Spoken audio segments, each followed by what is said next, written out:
Have you ever walked into a friend's house, glanced at their wall, and honestly wondered for a second where the TV went? You're standing there, admiring what looks like a sophisticated piece of modern art. Maybe a crisp mountain landscape or a moody abstract oil painting, and then with a soft click of a button, the canvas flickers to life. That split second of genuine surprise, where technology feels less like hardware and more like a magic trick we've started to take for granted. It's wild, isn't it? Modern screens have become so impossibly thin that they've practically started to vanish. We've moved from giant, room-dominating boxes to ethereal glass blades that look like they're floating. But how did we actually get here? It required a complete, fundamental rewrite of how we manipulate light and matter. If we travel back just a few decades, a television wasn't something you hung on a wall. It was a structural commitment. These were 200-pound behemoths that defined the layout of your entire home. You didn't place the TV where you wanted it. You placed it where the floor was strong enough to hold it. Then came the revolution that changed everything: the flat panel.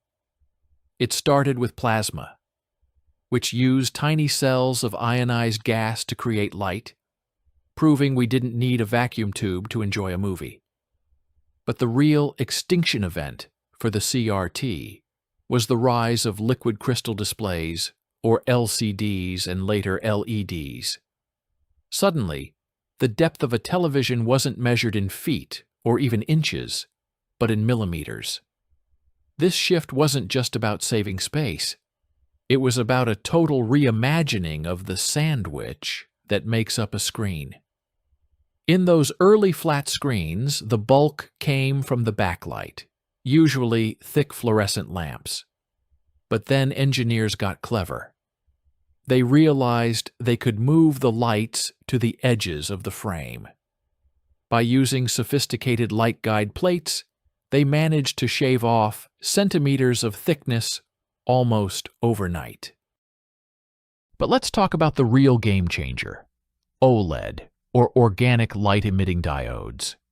This is where the science gets truly elegant. Unlike LCDs, OLED pixels are self-emissive. Think of each tiny dot as a microscopic light bulb. When the screen needs black, pixels just turn off. This gives us those perfect inky blacks and contrast, allowing us to throw away the backlight assembly. The result?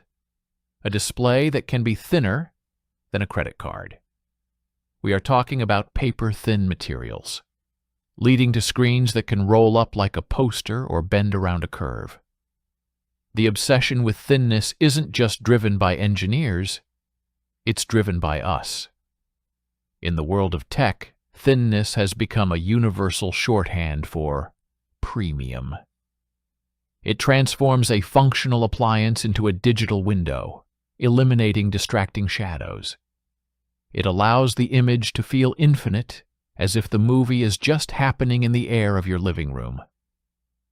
Once you see a screen that looks like a sliver of glass, the older models look like relics. However, nature doesn't give you something for nothing. There's a trade-off: sound. To create rich bass, you need to move air, and you need physical volume. A thin TV lacks lung capacity. This is why, as TVs have gotten thinner, the soundbar industry has exploded. Some brands turn the entire glass panel into a speaker, but physics still demands its space.